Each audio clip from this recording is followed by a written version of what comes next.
What's going on, guys? So today we're out here at Colonia del Rey in Corpus Christi, Texas, and we're going to take a look at this super cool and super compact Coachmen Clipper travel trailer. This is really awesome, and it's kind of along the newer lines of what Coachmen's trying to do with these Clippers, and I think they've absolutely nailed it in terms of looks. But we're going to take a closer look at this unit. Hang tight, I'll be right back.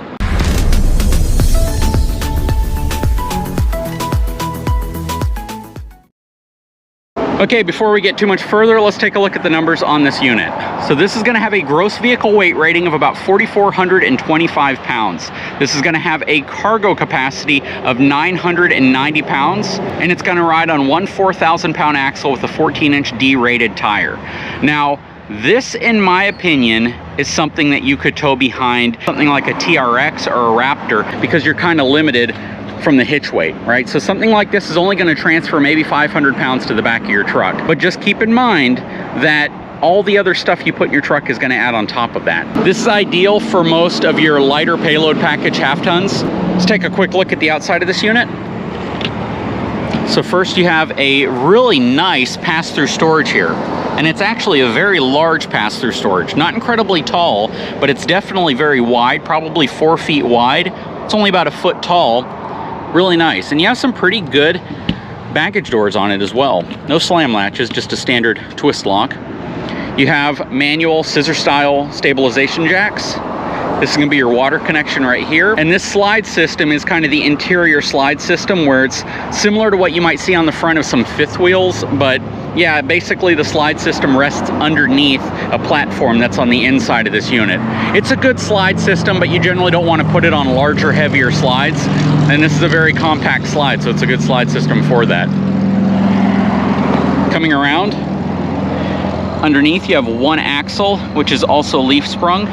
Don't need an upgraded suspension equalizer because you can't put one on here. I would possibly recommend switching to some heavy-duty shackle straps, greasable wet bolts, just for the serviceability side of things. These are Castle Rock tires. You have your 30 amp connection cord, which is already inside of this little hatch. It's already pre-attached. Then your cable satellite connections, plus you have your sewer connections back here for both your gray and black tanks. This area is really cool. It might actually be locked right now, but this is a storage hatch that gets you into the bunk area, and we'll see the inside of this once we go inside of the unit. You have kind of a cool bumper system here where it's not actually protruding much off the back. About half of it's underneath and half of it's off the back, plus the two scissor jacks on the back for stabilization. This has LED lighting as well, so you have LED lighting here and up top. It is wired for a backup camera, and you can see it right there. It's not the Furrion system though. Spare tire hanging off the bumper. Right here is your outside shower access. You have a leash link right here, which is essentially a D-ring that's on the side that you can clip your dog leash to. You have a nice awning that pretty much spans the length of this side.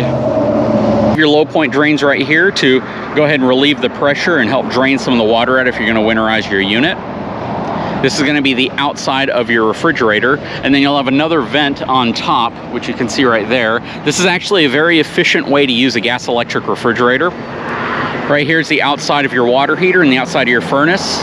Plus you have a power connection outside, and this vent up top is going to be your range vent for whenever you're cooking. Of course, this isn't really going to have frameless windows at this price point. You do have some nice outside speakers. And then you have the LCI solid step right here to get into this unit. It is already wired for a ZAMP solar system. And then this is going to be the other side of your basement storage. It's going to be the wheel for your tongue jack. And this has to be one of the most effective friction hinge doors I've seen. Very, very stiff. The door doesn't move hardly at all, even when it's windy. And that's really nice. Let's take a look inside of this 17 BHS. Before we do, the dry weight on this unit is only 3,418 pounds, which makes this really ideal for trucks that have a lower payload capacity, and you have to be careful, of course, how much weight you transfer to the bumper of the truck. Stepping inside this Clipper, let's close the door a little bit so I can get away from some of that road noise.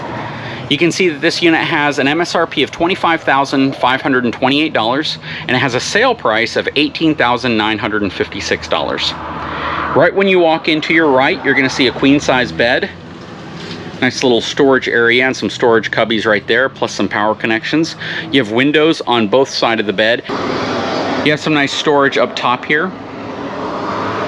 Nice little window valances, something else you typically don't see on lower cost units like this. Panning around this way.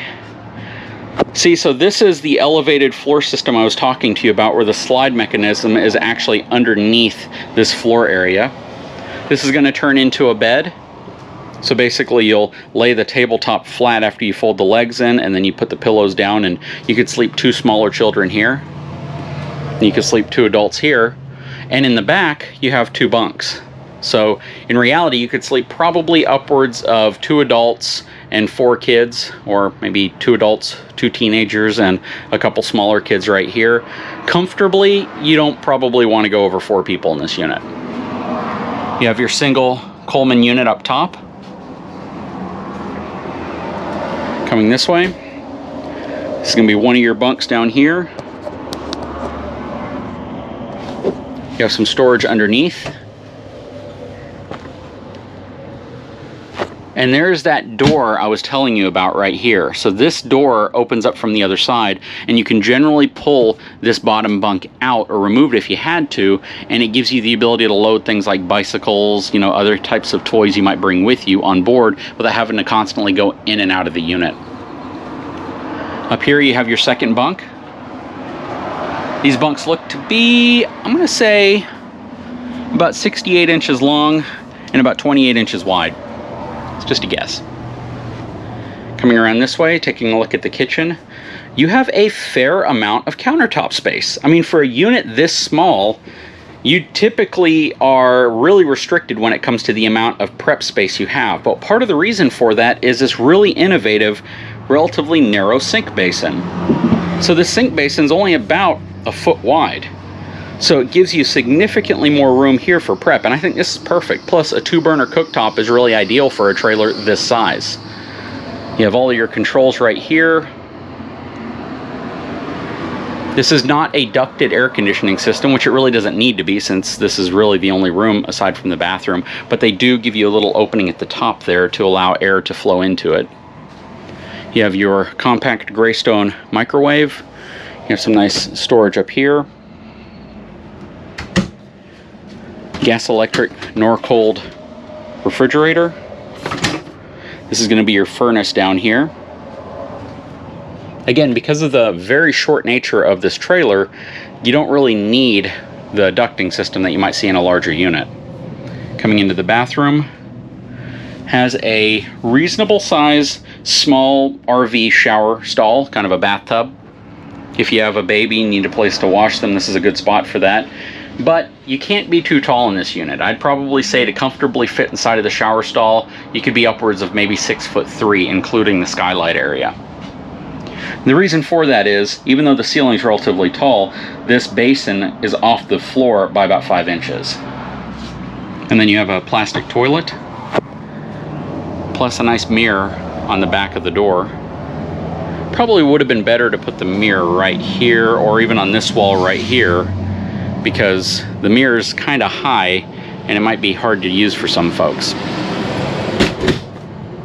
Overall though, this is a really cool compact travel trailer, and it's priced affordably, $18,956. It's a very, very practical floor plan for a lot of folks. And again, if you have a truck like, let's say the Ram TRX, only has about, you know, slightly over 1,000 pounds worth of payload capacity. Again, when this is fully loaded, you're probably going to transfer about 500 pounds to the back of your vehicle. That's going to leave you about 550 pounds left for everything else. You could use an Anderson weight distribution hitch, which is a very light 60-something pound hitch. You know, whatever you load inside the truck can just be very light in terms of what you carry with you, and this would be really perfect for, again, those trucks that have lower payload capacities. You know, easily towable by almost any half-ton truck. This really shouldn't be something that is a challenge for any half-ton truck. Even some of your mid to large size SUVs won't see this as much of a challenge, like a Dodge Durango, Jeep Grand Cherokee, Yukon, Expedition, even Ford Explorer. This should be relatively easy to tow, but again, you're going to want to make sure with your smaller tow vehicles that you have a properly dialed in weight distribution hitch. But overall, very cool unit. I think a lot of people would enjoy something like this, especially if you have a small family and you want to bring everyone with you and you want to have an adequate amount of room to cook and prep. You have a place to eat, a place to hang your TV up here, and a place to sleep. I'd probably install a small curtain right here, and just for a little bit of privacy, right? It's just to kind of block off some of the areas, but very cool unit. Anyways, guys, I sure hope you enjoyed this video. If you haven't had a chance, please take a moment, subscribe to my channel, give me a thumbs up, and we'll talk to you again very soon.